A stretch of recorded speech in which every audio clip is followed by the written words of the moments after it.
Bien. Travaux pratiques. Voilà. Là, c'est la lame dont je te parlais. Là, je suis dessus. Alors, je ne sais pas, parce que là, j'ai fixé la caméra. Je ne sais pas si tu vois cette zone-là. Voilà. Donc, celle-là, je l'ai encore retouchée avec ça. Attends, je te montre. Avec ça. Donc là, c'est le Dremel. Tu vois, là, c'est la rallonge. C'est la rallonge, tu vois, qui se fixe avec le Dremel. Là. Voilà. Donc là, c'est un embout sur lequel tu peux mettre voilà, des petites choses différentes. Hein. Tu as plusieurs types d'embouts. Donc là, en fait, j'ai réattaqué cette zone-là parce qu'elle était encore un peu piquée, tu vois. Donc je voulais vraiment la rendre nickel, mais tu vois le marquage de la différence. Donc ici aussi, là ça se voit un peu moins, je vais t'expliquer pourquoi. Là peut-être un petit peu plus. Ici. Et là tu vois que ça brille. Et ça brille parce qu'en fait j'ai attaqué avec le 180. Voilà. Donc le 180 ici pour moi, c'est ce type de papier.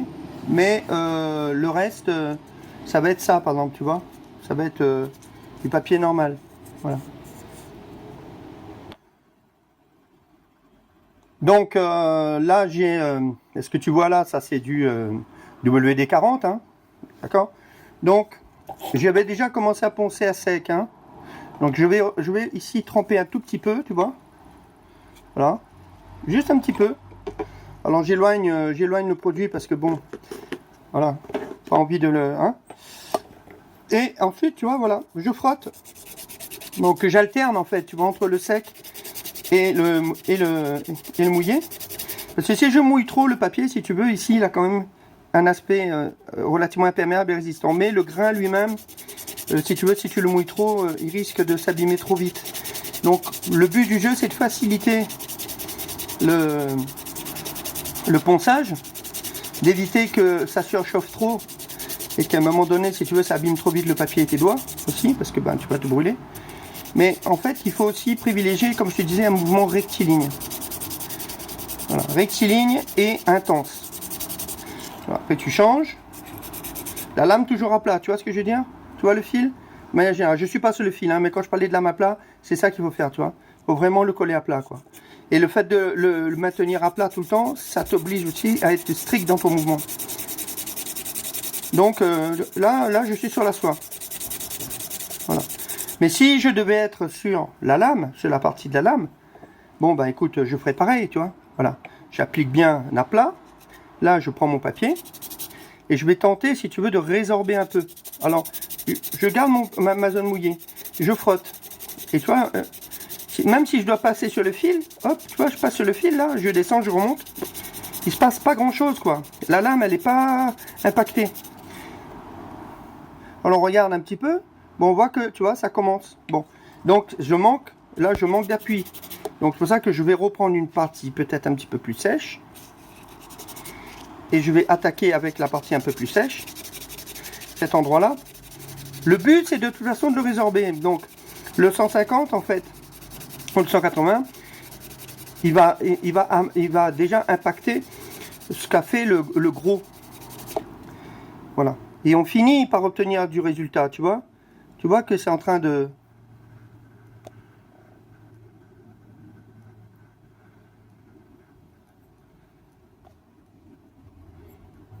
Tu vois que ça part un peu. Donc, je remets à plat, je change de main. Change de doigt pour avoir plus de puissance. Donc, je me mets bien à plat. Et je frotte, toujours dans le sens. Tu vois, la lame, elle est... Tu vois, je passe mon doigt glisse sur la lame. Et en travaillant comme ça, toujours comme ça, en longueur sur toute la longueur de la lame, voilà, je finis par obtenir, si tu veux, la résorption quasi totale de l'endroit que j'ai travaillé. Alors que tout à l'heure, très clairement, on voyait bien. Et pour le dos, pareil. Alors j'ai une encoche ici que tu vois là. Je glisse ma lame dans l'encoche. Là. Là, ma lame ne bouge plus. Maintenant, je peux attaquer le dos. Toujours en rectiligne. Bon, après, le plateau, je le déplace, hein, je veux dire, en fonction de moi, quoi. Mais, là, je fais comme ça pour que tu puisses voir. Mais là, en faisant comme ça, mon dos est complètement bloqué. Et je peux attaquer des parties indépendamment du reste. Tout en frottant. Donc, comment je sais que je suis parvenu, en fait, au résultat maximum avec le papier que j'ai pris? Eh ben, c'est tout simplement parce que je sais que le papier que je vais prendre, c'est pour attaquer des grosses rayures. Si, au bout d'un certain temps, j'ai un rendu métallique, vraiment très métallique, avec une résorption maximale c'est au jugé de toute façon, des grosses lignes, bon ben, et que je vois que même en continuant à fond, je peux rien faire de plus. Alors, c'est soit qu'il me faudrait un papier plus gros pour descendre encore un peu plus bas que les grosses rayures. Et ensuite, je serai obligé de recommencer ce que je viens de faire avec le même papier pour résorber les rayures du plus gros papier. Parce que le papier que j'aurais utilisé n'aura pas été suffisant au départ. Et c'est comme ça qu'on travaille, c'est comme ça qu'on juge le truc. Bon, voilà. Tu vois le travail? Voilà. Tu vois la différence? Et c'est comme ça qu'on avance. Voilà. Il y avait quelques petites rayures, maintenant il n'y en a plus. Et je suis resté que sur le 180. Donc je peux aussi changer, passer de l'autre côté. Voilà. Comme ma lame n'est pas comme mon fil, je l'ai redressé, mais que je l'ai pas affilé. Qui soit on appuie sur le bois, c'est pas très grave, parce que de toute façon, la lame n'est pas du tout prête, quoi. Donc moi, ça me permet de travailler mon dos et d'enlever le maximum de rayures. Voilà. Si je suis pas satisfait, je replonge. Et pareil, j'alterne toujours le côté mouillé et le côté sec. Ensuite, je peux comparer sur la lame elle-même toutes les autres parties. Donc là c'est une partie de la lame que j'ai travaillé différemment, mais bon, voilà, ça c'est pour te montrer. Là, on a le dos, là on a la partie ici, tu as vu qu'on avait commencé à travailler, qu'on peut aussi travailler dans l'autre sens. Il suffit de mettre la lame bloquée, on avait bloqué la lame dans ce sens, on peut la bloquer dans ce sens, pour avoir le doigt le plus énergique possible. Vaut mieux toujours, moi personnellement je travaille au doigt, hein. Je préfère le doigt est quand même plus sensible. Il te permet de savoir exactement la puissance que tu donnes, que tu distribues, et l'endroit où tu le distribues surtout. Voilà. Donc je fais un petit coup d'égalisation. Voilà. Donc là, à moi de me dire, est-ce que je suis satisfait de ce que je vois? Voilà.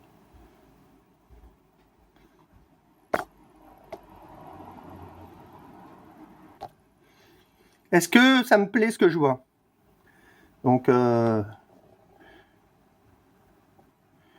peux le faire tourner, montrer sous différents angles. Faut essayer de le...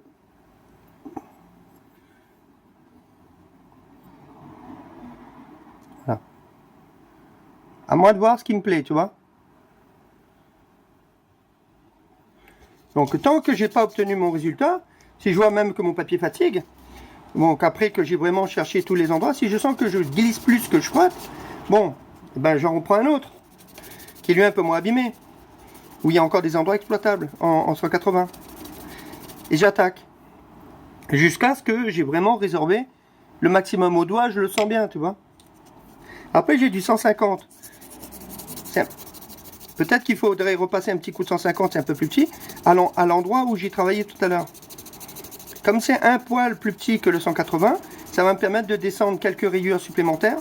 Et je reviendrai ensuite au 180 pour redonner un petit coup de nickel. Et après, je continuerai à monter au papier suivant pour finalement obtenir un éclat uni. Qu'on ne voit plus trop de rayures, quoi. L'important, c'est ça, c'est de traquer les rayures. Quand on est en train de surtout bosser sur de la rouille, on bosse comme ça. Quand on a une grande partie, là, ce rasoir-là, il avait de grandes parties qui n'étaient pas abîmées. Mais là, tu vois, j'ai des taches. Là, tu les vois, on les voit, les taches. Des taches ici, j'ai des taches là, j'ai diverses taches là. Donc moi, je vais essayer de m'attacher, enlever les taches. Et si je vois qu'au 150, ça passe pas, enfin au 180, ça passe pas, bon, j'essaie le 150, tu vois. Après, j'ai pas plus bas que 150. Donc je sais que à un moment donné, il va falloir soit que je retourne à la meule, mais franchement, si ce sont des toutes petites taches et qu'elles sont trop profondes et que bon, ben, il faut que j'abîme vraiment la lame pour parvenir à les enlever, bon, là, clairement, ça vaut pas le coup. Je laisse tomber. Ça va faire partie des choses qui devront rester sur le rasoir que tu pourras pas enlever, quoi. Mais il faut pas arrêter de frotter, quoi. Le but est là. Au bout d'un moment, des fois, on a des surprises, tu vois. Ça finit par partir, on sait pas pourquoi. Après, il y a ce qui va partir aussi à l'affilage. Voilà. Donc, au final, tu vois, là, aujourd'hui, c'était vraiment cette partie-là, moi, qui me tenait à cœur parce que je l'avais poncé, mais il y avait beaucoup de marques. Donc, en fait, il faut frotter. Il faut vraiment frotter et il ne faut pas être regardant.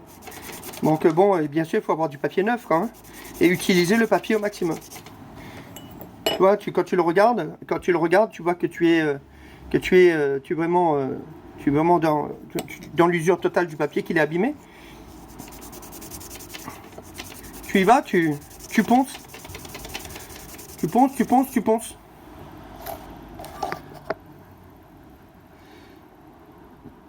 Là, on voit la différence entre là et là, tu vois.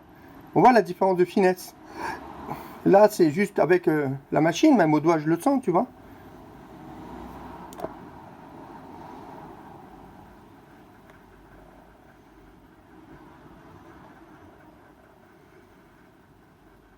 Et là, on voit tout de suite le résultat. C'est différent. Tu vois? On voit la différence de traitement. Voilà. Et je suis qu'au 180. Hein. Voilà. Ben, écoute, donne-moi tes impressions.